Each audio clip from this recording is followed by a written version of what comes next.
Nagharap ang ating parehong pambato na sina Giancarlo Arca ng Mindanao, International Master. At ang ating newest Grandmaster, Daniel Quezon. Marami pong nag-request ito mga kamatsas, pa-analyze daw ng kanilang games. 2 games po i-analyze natin. Naglaban sila sa long game at naglaban din sila sa rapid. Ano kaya nangyaring resulta? Yan po nga alamin natin. Gigisahin natin yan, pero bago yan, iwanan ko muna kayo ng puzzle. Hatid sa atin ng Internet Chess Club. Ito po yan, it's white to play. At laro pa rin ni John Timan, ang pumanaw na legend, the best of the West, Super Grandmaster John Timan. Okay, ano po kaya sa palagay nyo ang best move na gagawin dito ng white? Lapag nyo lang po sa comment section below ang inyong mga kasagutan. Kung wala pa kayong Internet Chess Club, nako, it's your time para magkaroon na po kayo. Downloadable sa Play Store at sa App Store. Napakagandang pampasel, pampalakas po ng pag-a-analyze. Kaya napakaganda po ng mga puzzles dito. Mag-download na po kayo. Okay. Unahin natin ang long game nila. Naglaban sila. Round number 7. Ang ginawa ni Gian. Nag-knight F3. Nakiramdam muna. D5 si Denden. Nag-C4. Ginambitan. Kinagat ni Denden ang gambit. Queen A4 check. Ayan, madali naman pong mabawi. C6. Kain. Ayan, nabawi na kagad yung gambit. At nag-knight F6. Tuloy lang sa pag-develop. G3. Ayan, ifafyang keto system. Bishop F5, labas lang ang bishop, develop, so very normal. Bishop G2, at magkakasling na ang puti. E6, ayan. Bago pakawalan ang dark square bishop, kailangan pakawalan muna yung bishop, tapos E6, labas ang dark square bishop. Kasi po, kung mag-E6, maiipit yung bishop doon, mapapassive. Ibig sabihin, pangit ang magiging galawan, mobility, no, ng light square bishop. Nagkasling na, at nag-bishop E7, syempre po magkakasling na rin. Nag-D3 lang. Ayan. Normally po, ang alam ko dito, D4 eh. Pero linyado pa rin tong D3 para makapag-E4. Yan ang idea. Nag-castling na. In-E4 na nga. Atras lang. Ayun! Teka muna mga kamatsas. Teka muna po, no? Nagkaroon na po ng novelty. Yung E4, novelty. Wala po sa libro. Ang mga naganap na sa posisyon na to ay may tumira na ng B3 noong taong 2009. At meron na rin pong tumira ng H3 noong taong 2013. Pinakamatagal, year 2000. Ayan. Oh. Pero itong E4, bago po itong pinakawalan ni Gian, Bishop G6 at nag-Queen C2. Ayan, bumalik dito. Bakit po? Para makaiwas na sa mga tempo attack na halimbawa, Knight BD7, tapos matitirahan ng Knight B6, tago na, atras muna, tapos ang susunod dyan yung development ng Knight. Nag-Knight BD7, Knight C3, at nag-Rook E8. Rook E8, ano plano? Maaaring gaganon lang or maaaring mag-E5 mamaya. Kumunat muna si GM Denden at nag-H3 muna. Kunat din para walang Knight G4, mga ganon. Extra square sa king. So, kailangan po kasi natin alamin yung bawat butil ng kanilang tinitiran. Dapat nating mabasa. Nag-B5 dito si GM. Okay, ano plano? Magda-knight B6. At least yung pawn na i-B5 na. At may timing din po sa isang banda na mag-B4 para makailang kagad, makapag-deliver, makapag-create kagad ng nakakailang na pang-pressure attack sa queen side. Kaya inamba muna yung pawn B5. At nag-bishop E3, basta si Gian, tuloy lang sa pag-develop. At nag-H6, okay, grabe ang kunatan laban nila, no? Extra pasingaw din po sa king. Extra square para just in case mag-knight H4, huntingin ng bishop, may aatrasan, mamimaintain yung light square bishop. At nag-A4, ayan na po. Binasag na ni Gian ang pawn dyan. Kinapture ni GM. Teka muna. Usually po kasi ang tira dyan, eto eh. A6 eh. Kung ako, parang gusto ko A6 para ma-maintain ang, ayun, no, tama rin sa computer engine, A6 din po ang tira.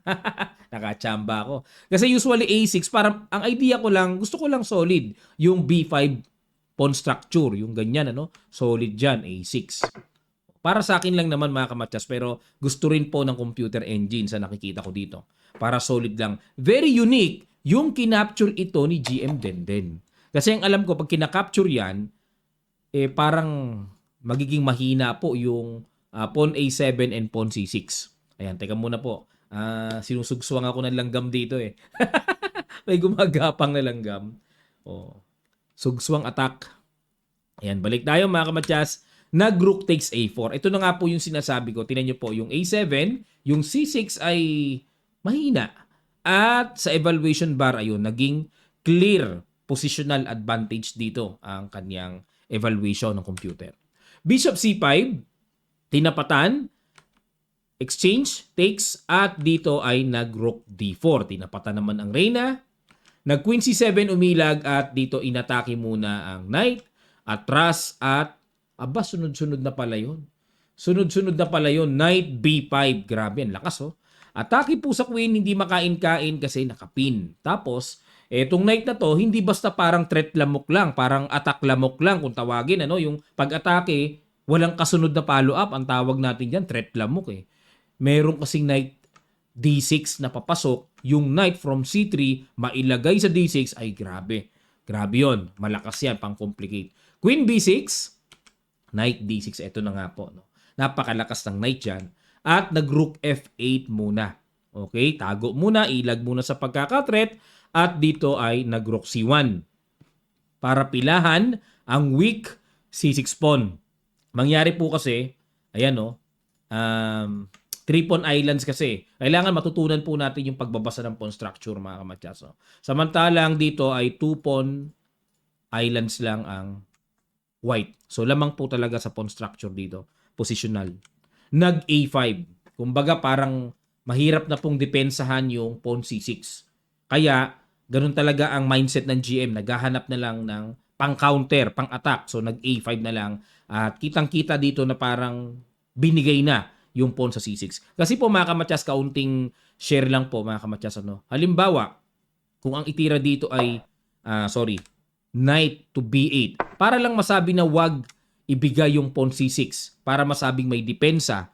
Yun. Yung knight naman at ang tore, baldado.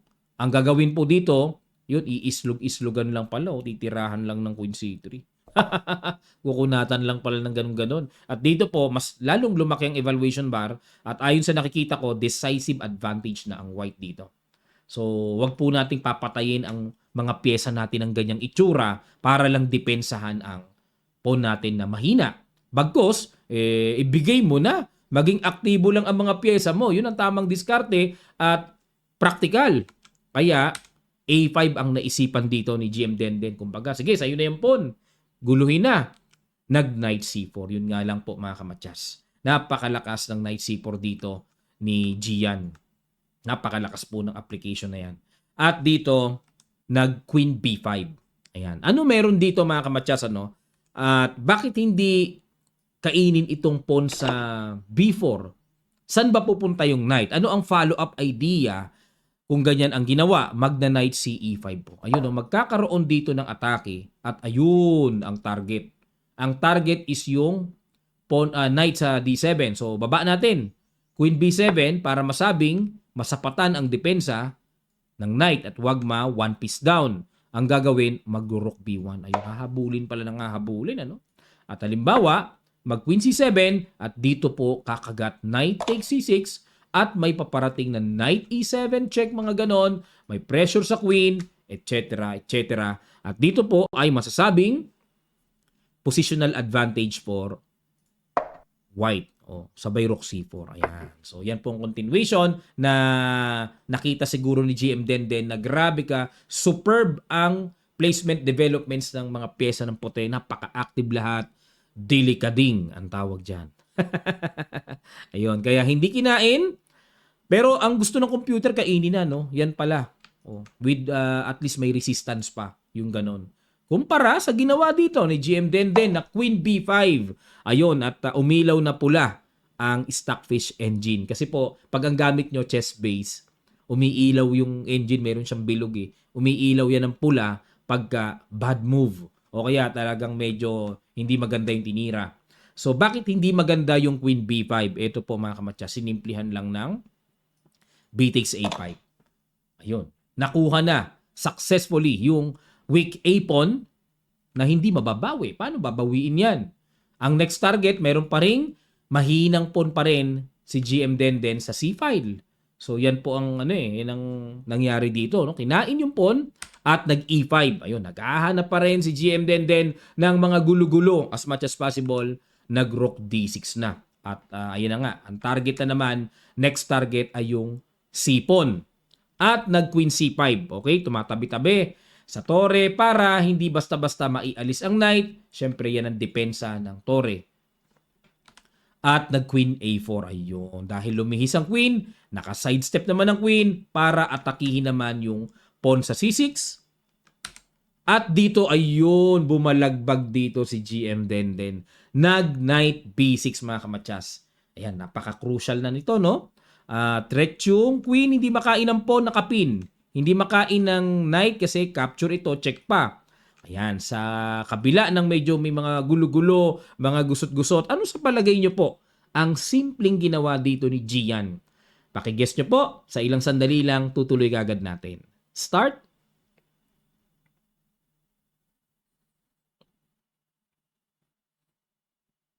Maraming salamat po mga kamatsas. Wala gaanong hiwaga naman eh.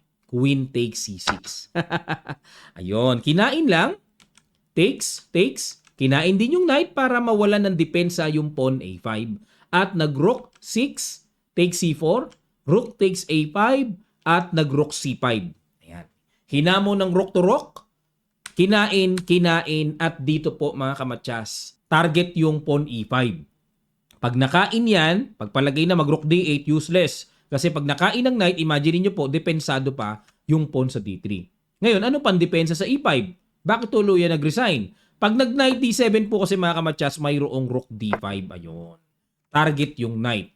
Pag umalis, laglag yung pawn sa E5. O, yan ang...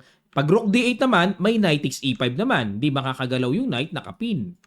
Tagos, di ba? Imagine niyo na lang po. O limbawa, mag-knight B6 dito, and then may rook takes E5. Na dito po, sa kanilang level, 2 pawns up, klaro, nire-resign na nila yan. Bihira na po talaga yung ano. Unless may panggulo-gulo pa, wala naman talagang kagulo-gulo eh. Kaya talagang ito po ay respeto na lang. Ika nga, talagang panalo. Naunahan po dito ni Gian. At nagharap sila sa rapid sa pangalawang pagkakataon. Kasi po, dito po sa standard, naipakita ko na po sa inyo ang highest pointers natin na highest performer natin no sa Pinoy ay si IM Arca at pumapangalawa po si GM Quezon. Actually pareho po sila ng score kung di ako nagkakamali. Magkadikit sila ng ranking dito, final standing nila sa long game, no?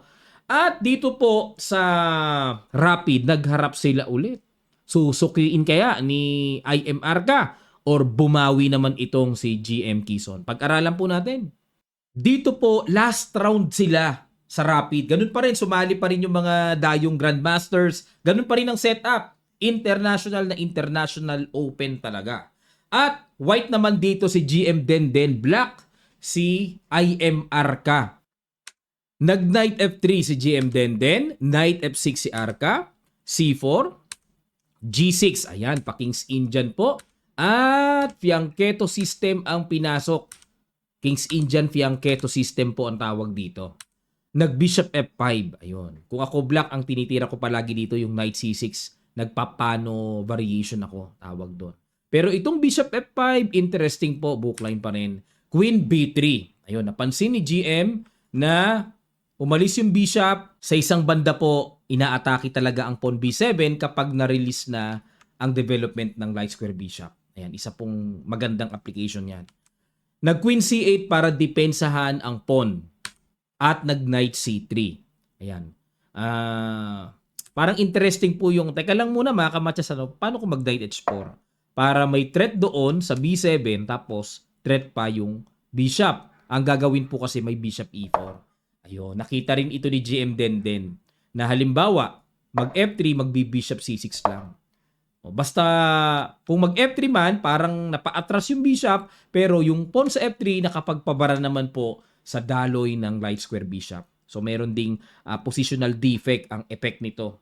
Kaya medyo pangit din. Kaya ang ginawa dito, bago mag-knight H4, nilagyan muna ni GM Denden ng knight para walang bishop E4. Di magna-knight H4 na.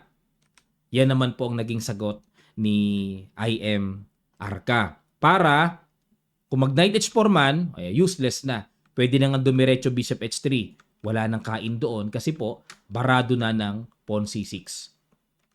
Nag-rook e1. Ang purpose ay mag-e4. Bubuuhin ni GM Denden ang sentro. Inunahan na ng control ni Gian. Knight h4. Ayun. Inirita ang bishop sa f5. Nakatreat pa ang knight sa e4. Kaya, no choice talaga. Puwersado talaga yung knight takes c3 na yan. Pero ang inuna ditong capturein yung light square bishop sa f5. Okay?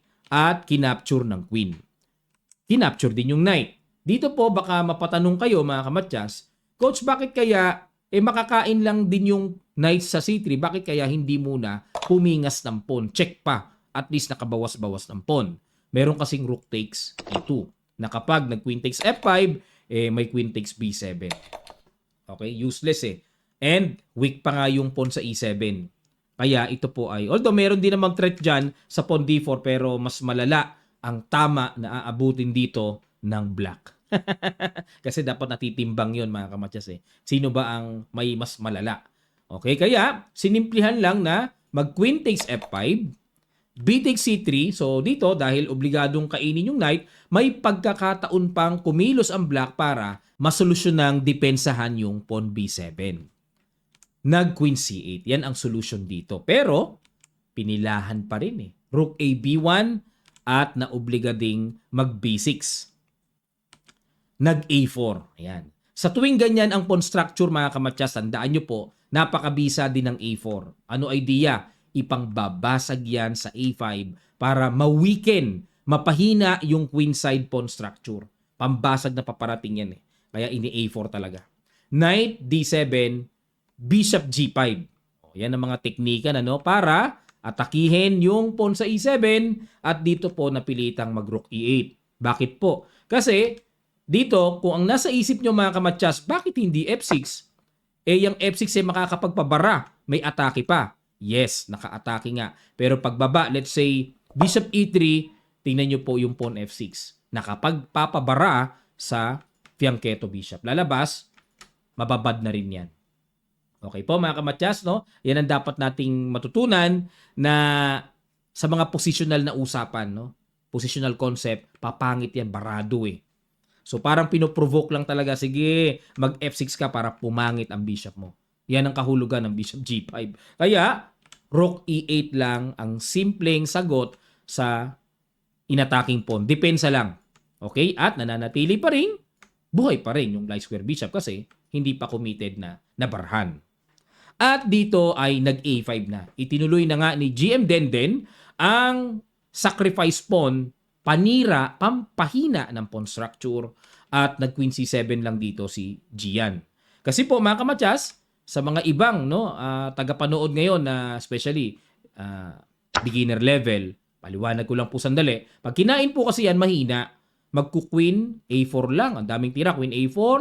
O yan, pwede rin queen b7 actually. O queen a4, may target doon, threat sa c6, at madali lang pong mabawi. Pag nabawi na, ayun na nga. Parang yung laro kanina sa first game, nung kitang-kita yung highlights ng kahinaan sa pawn structure ni GM Denden. Diba? So, parang ganyan lang din yan. May panira sa pawn structure. Kaya, to stay solid, nag-queen c7 lang po dito si Gian para mapanatiling depensado at solid pa rin ang pawn structure. At dito, nag-queen a4, target ang pawn c6, may threat. Nag-rook a c8, tiyaga muna, depensa muna. At nag-e4 na.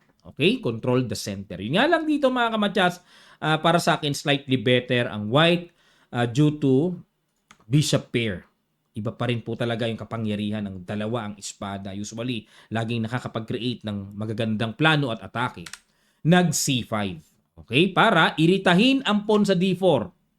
Dahil nga po, nananatiling bukas ang bishop, yung c5 para sa akin ay timpladong-timplado para iritahin ang pawn sa d4. Okay, pinapa-commit dito ni Gian na kakapture ka ba or magpupush ka ba ng d5, hindi rin pwede. Mabibitin yung pawn sa So dito po, nag-bishop e3 lang. To maintain the shape ng pawn structure, pag kinapture-capture, wala pa rin namang makukuhang pawn sa c4 kasi po nananatiling may bitin doon sa knight d7. Kaya hindi po pwede yun. Kinapture lang ang pawn sa A5. Okay? Tama ba yan? O equal pa rin naman eh. Okay lang, sakto lang. Okay? Nasa isip ni Gian, okay, capturing ko to, may defense ang queen. Pero syempre, para mabawi yan, kailangan pilahan.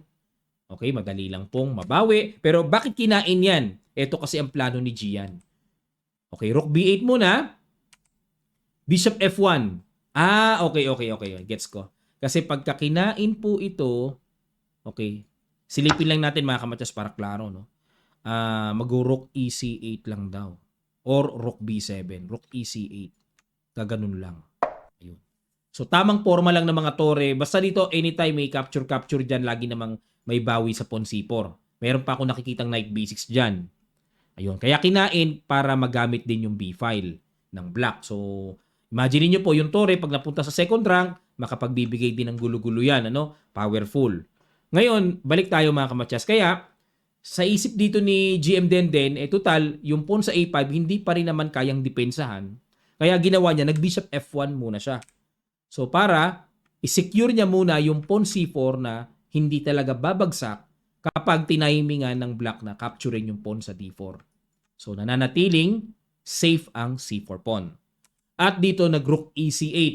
Okay? Tamang forma-forma lang, aligning lang ng mga tore. At ayun, binawi na nga yung pawn sa A5. Knight B6. Ayaw naman ni Gian na makipag-queen-to-queen ng lubos-lubusin. So, Knight B6. Pero sa computer ba, ano tira? Rook B7 sa computer. Rook B7. Kakailang lang, no? Kasi wala na yung bishop doon. Ano? Rook B7. And Rook B3. Yun ang mga tira. Pero itong Knight B6, ayan, lumamang na naman. Tumaas na naman ang evaluation bar kung makikita nyo po, no? At dito, kitang-kita na, kinain pala ni GM yung pawn sa A7. Ayan, pero nag-equalize ulit. Hindi pala muna dapat capturing yun. Dapat rook E B1 muna. Dito. Yan. Yan pala ang mga tamang pagpapahinog. Yan dapat nating matutunan mga kamatyas. Ano? So, pahinugin pala muna yung pawn sa A7. Bakit? Ano ba meron ng inagad capturing yung pawn A7? May capture po sa D4. Ayun, pumula. Ayun na nga. Sinundan na nga ng bad move. Okay, pumula. Ibig sabihin, lalong lumaki ang lamang dito ng puti. Ang tamang tira daw po ay kain, and saka palang ka-capture sa D4. Ay, oo. Tapos, halimbawa, mag-C takes D4, may knight takes C4. Ayun ang tamang timpla. Halimbawa, mag-bishop takes C4, rook takes C4, and mag-rook takes E7. Anong tira? Parang anytime yata, pwede na yata bawiin to di ba? Bishop takes D4, equal. May ganun pala mga kamatyas. Pasensya na po, di natin makita yung time kasi pag rapid, syempre, time factor din Kasi nga, dina-download ko lang po yung PGN. Hindi po included yung record ng ng time Kaya pasensya na po, yung game lang talaga proper ang nakikita natin, yung moves lang talaga. PGN download lang po kasi. Ayan, balik tayo. Kain. Ayan, paano kung dito muna kumapture?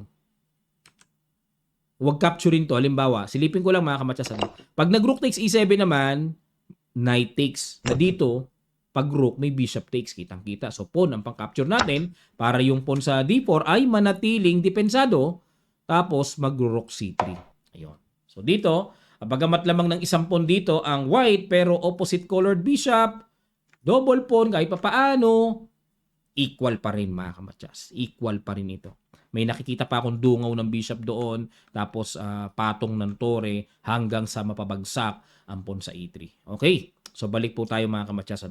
Yun ang tamang tira. Kainin muna ito, yun ang pinaka-eksakto. Pero ang nagawa ni Gian, kinapture po muna ang pawn sa D4.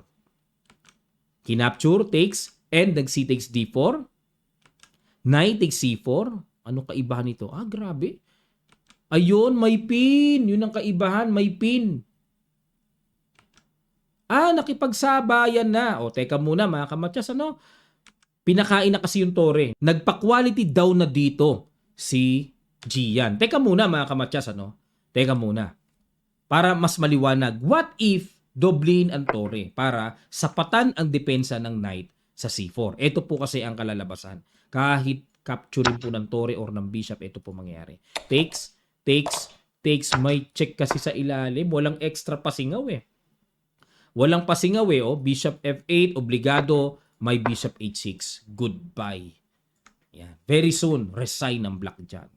Walang suporta o walang depensa sa pamatyas na paparating. Kakainin lang po yung bishop, matyas talaga.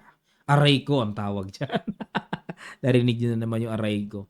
O, balik tayo mga kamatyas. Ano?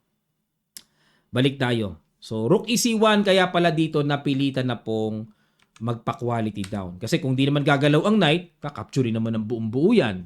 So, knight takes na. Takes, takes, takes. Ayun. Takes, and then takes. So, maliwanag po dito. Same number of pawns, pero dalawang tore sa or against bishop and rook. Nag-rook B2 si Gian and nag-king G2 para iwas na rin sa talas ng bishop. Rook D2, so waiting. Rook D7, target naman yung pawn D6. Nag-bishop C5 and nag-push E5. Nag-D5 and nag-king F3.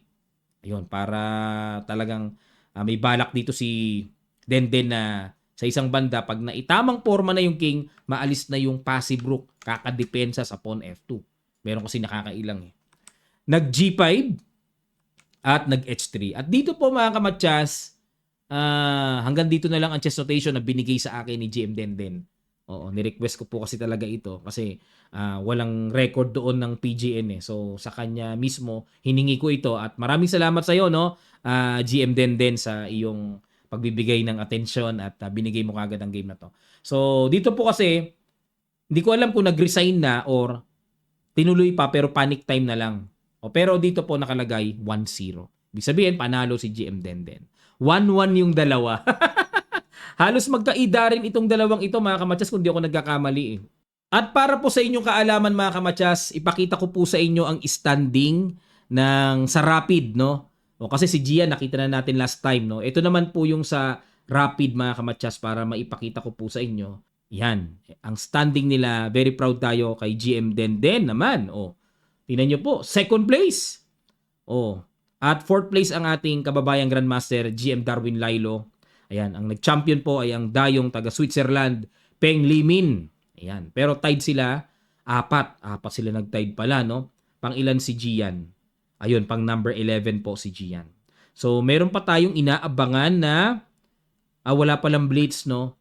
Team 3-on-3 pala, tatluhan. Ayun, nagaganap po ngayon. Actually, silipin lang natin tong team 3-on-3, sino na ba leading sa kanila? Ayun, round number 6 na, no? O pero sa team ba? Team. Sino ang nangunguna? Pacman All-Stars. Pacman 4 and Pacman All-Stars ang so far after round number 6. Grabe Sino-sino kaya yon? Board pairings. Tingnan natin. Board pairings para malaman natin. Ayun. Ang Pacman 4 leading sila. Ilar Kate Adria, National Master. Balkin Jonel and Vertudazo. Kin Mapil. Grabe, matindi At ang Team Makagud Nuts Chess Warrior, pinangungunahan ni Arena International Master Molik Alfred, Nutal Ruel, and Kagulada Marlowe. Ayan. At Sherwin Chu, Pacman All-Stars, Nebato, and Intila De Leon. Ayan, maraming team si Pacman pala. May Pacman 0 pa. Ang board 1 ng Pacman 0, si GM Naidich. Mga ka-teammate niya ay mga Pinoy. Ayan mga kamatyas. Okay, marami po yan. So nakakatuwa po dito mga kamatyas. At sana laging may palaro si Manny Pacquiao at mag-enjoy ang mga Pinoy sa kakalaro. At syempre, promote na rin po ng chess natin. Enjoy tayo dito Maraming salamat po mga kamatyas. Sana po na-inform kayo, na-update kayo at mag-abang pa po kayo. Marami pa tayong mga paparating na mga chess updates. God willing. Maraming salamat po.